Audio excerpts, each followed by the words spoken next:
តើកម្ពុជាមានអាវុធអ្វីខ្លះបងប្អូនខមមិនមួយចំនួនគាត់ខមមិនថាបងកុំប្រាប់ពីអាវុធខ្លួនឯងទៅកាន់សៀមពីសៀមដឹងពីយើងបងឈប់ផ្សាយទៀតទៅបងលុបវីដេអូឈប់និយាយពីអាវុធនេះទៅកាន់សៀមពីសៀមដឹងបងប្អូនព័ត៌មានទាំងអស់គឺមានរួចទៅហើយនៅក្នុងអ៊ីនធឺណិតឥឡូវខ្ញុំប្រាប់បងប្អូនទាំងគ្នារបៀបចូលទៅមើលឥឡូវយើងចង់ដឹងអំពីអាវុធរបស់ខ្មែររបស់យើងក៏សរសេរអាវុធរបស់ខ្មែរតែជាភាសាអង់គ្លេសអញ្ចឹងយើងចូលទៅមើលទៅយើងឃើញគ្រប់យ៉ាងអំពីអាវុធរបស់ខ្មែរដែលយើងមានបងប្អូនឃើញទេនេះ Air Defense ប្រព័ន្ធគំរាមដល់អាកាសនេះ KS-1C ពីចិនគឺមាន4មកតាំងពីឆ្នាំ2023អញ្ចឹងមានច្រើនមែនទែននៅក្នុងដេកបានចង់ក្រមរួចទៅហើយពេលខ្លះក្រសួងគាត់ចែងក្នុងនឹងទៀតគាត់បានផ្សាយក្នុងនឹងទៀតដូច្នេះខ្ញុំអាចនិយាយអ្វីដែលខ្ញុំបានដឹងពីអ៊ីនធឺណិតនោះទេខ្ញុំមិនអាចនិយាយអ្វីនៅពីក្រោយខ្នងរឿងផ្ទៃក្នុងរបស់ក្រសួងគឺខ្ញុំមិនដឹងនោះទេខ្ញុំនិយាយអ្វីដែលក្រសួងគេបានបកស្រាយគេបានបញ្ជាក់លើអ៊ីនធឺណិតខ្ញុំយកមកនិយាយតប្រាប់បងប្អូនតជម្រាបប្រាប់បងប្អូនតប៉ុន្តែមួយចំនួនបងប្អូនគឺថាបងកុំនិយាយអីកុំផ្សាយអីលុបវីដេអូទៅបងប្អូននេះមានគ្រប់យ៉ាងតាំងពីកំភ្លើងតូចកំភ្លើងធំប្រភេទឲ្យមកពីណាមានប្រមាណគ្រឿងកណុងប្រមាណមីលីម៉ែត្រមានទាំងអស់ឥឡូវខ្ញុំស៊ើចអំពីថៃម្ដងថៃមានអាវុធអ្វីខ្លះបងប្អូនមានគ្រប់យ៉ាងតាំងពីធុនតូចរហូតដល់ប្រព័ន្ធកាបៀតអាកាសឬក៏យន្តហោះបាទនេះគឺយន្តហោះរបស់ពួកគេប្រព័ន្ធរ៉ាដាប្រព័ន្ធកាបៀតអាកាសរបស់ពួកគេបាទគឺមានច្រើនមែនទែនគឺមានច្រើនណាស់ហើយមានទាំងប្រភេទថាមកពីណាអីមកពីណាទៀតឈ្មោះទាំងទីតាំងនៃការទិញទីតាំងថាវាមកពីណាព័ត៌មានច្រើនពីវាឥឡូវយើងសេចអំពីមីយ៉ាន់ម៉ាចុះបងប្អូននឹងឃើញទាំងអស់គ្នាអំពីអាវុធដែលគេបានបញ្ចេញទាំងអស់នោះបាទនេះមានច្រើនជាងយើងទៀតបាទរ៉ាដាប្រព័ន្ធកំភ្លើងធំព័ត៌មានគឺនៅលើអ៊ីនធឺណិតស្រាប់ខ្ញុំបានប្រាប់ពីរបៀបនៃការដាក់ទីតាំងនៃការបញ្ជាមិនបានផុសអំពីការចល័តតបនឹងមិនជារឿងខុសការសន្ទនារវាងទាហាននិងទាហាននៅពេលបច្ចុប្បន្ននៅពេលមានសង្គ្រាមនឹងមិនជារឿងខុសក្នុងសង្គ្រាមនៅក្នុងការយុទ្ធគ្នាជាក់ស្ដែងគឺហាមថតការចល័តតបនឹងមិនជារឿងដែលខុសប៉ុន្តែការយកព័ត៌មានដែលគេបានកត់ត្រាទុកព័ត៌មានដែលគេបានចងក្រងទុកយកមកនិយាយឡើងវិញគឺវាមិនអីនោះទេសម្រាប់ចំណេះដឹងយើងទាំងអស់គ្នាបងប្អូនភាគច្រើនគឺមិនយល់ពីប្រទេសខ្លួនឯងមិនស្គាល់ប្រទេសខ្លួនឯងច្បាស់នោះទេប៉ុន្តែនៅពេលដែលមានអ្នកនិយាយមានអ្នកលើកឡើងគាត់គិតថាវាជាការសម្ងាត់ប៉ុន្តែវាបាន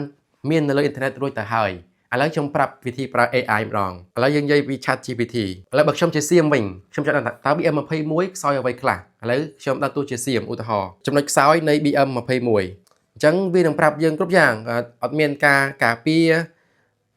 ត្រូវការពេលយឺតក្នុងការដាក់គ្រាប់រ៉កែតរបស់វាគឺអត់ជាក់លាក់នោះទេបាទគឺមានច្រើនហ្នឹងសម័យសពថ្ងៃឥឡូវខ្ញុំជាកម្ពុជាខ្ញុំជាខ្មែរខ្ញុំចង់ដឹងពីចុចខ្សោយរបស់ F16 បាទទី1គឺមានតែម៉ាស៊ីនតែមួយទី2គឺសាំងរបស់វាប្រេងរបស់វាគឺហោះប្រហែលឆ្ងាយនោះទេចម្ងាយហោះប្រហែលឆ្ងាយនោះទេហើយវាបង្កើតមកមិនមែនសម្រាប់ដឹកអាវុធធុននោះទេនេះគឺជាអំណាចនៃការប្រើទូរស័ព្ទនៃការប្រើអ៊ីនធឺណិតបងប្អូនអញ្ចឹងបងប្អូនឈប់ឆ្ងល់ទៀតទៅនឹងសូមទទួលស្គាល់នៅអ្វីដែលខ្មែរមាននិងសូម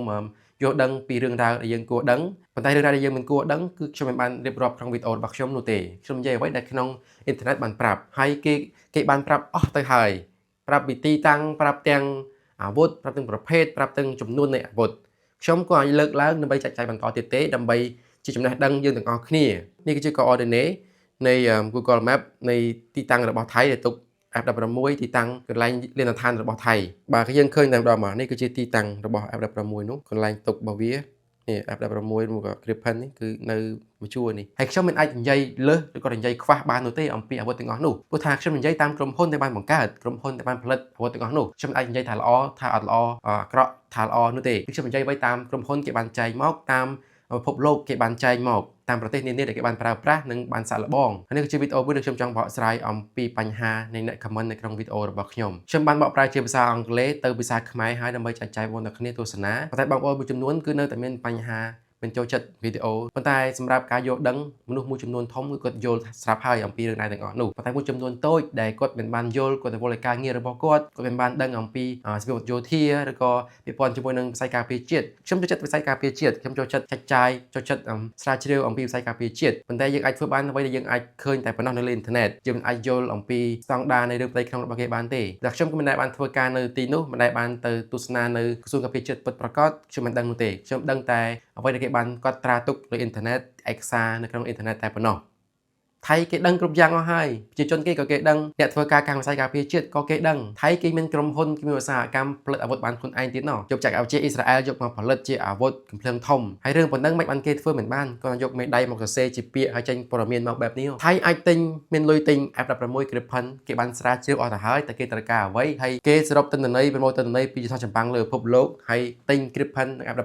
គឺគេមានហេតុផលរបស់ពួកគេបានស្រាវជ្រាវអស់ទៅហើយពីបច្ចេកទេសឬក៏បច្ចេកវិទ្យាទាំងអស់នោះហើយគ្រាន់តែយកទូរស័ព្ទដើម្បីមក search ពីខ្មែរមិនបានគេធ្វើមិនបានបងប្អូនសម្រាប់កងទ័ពនិងទាហានដែលបានលះបង់សាច់ស្រស់ជាមស្រស់គឺខ្ញុំគោរពខ្លាំងមែនទែនដល់ពួកគាត់មានឱកាសតែម្ដងប៉ុណ្ណោះដើម្បីធ្វើរឿងមួយនេះប៉ុន្តែលះបង់ជីវិតដើម្បីទៅធ្វើវាគាត់គិតរួចអស់ហើយថាគាត់ត្រូវការពារជាតិដើម្បីពួកយើងទាំងអស់គ្នាបានសុខថៃគេធ្វើវីដេអូពីអាវុធរបស់ខ្មែរយើងច្រើនណាស់នៅក្នុងវីដេអូ YouTube របស់ពួកគេប៉ុន្តែយើងសរសេរជាភាសាខ្មែរឬក៏អង់គ្លេសវាមិនឃើញទេក៏យើងសរសេរជាភាសាថៃគេនិយាយមួយបង្កាច់យើងច្រើនណាស់បងប្អូនហើយយកការទស្សនាវីដេអូរបស់ខ្ញុំជាចំណេះដឹងនេះគឺជារឿងក្នុងចិត្តដែលខ្ញុំចង់និយាយនិងបកស្រាយប្រាប់បងប្អូនទាំងអស់គ្នា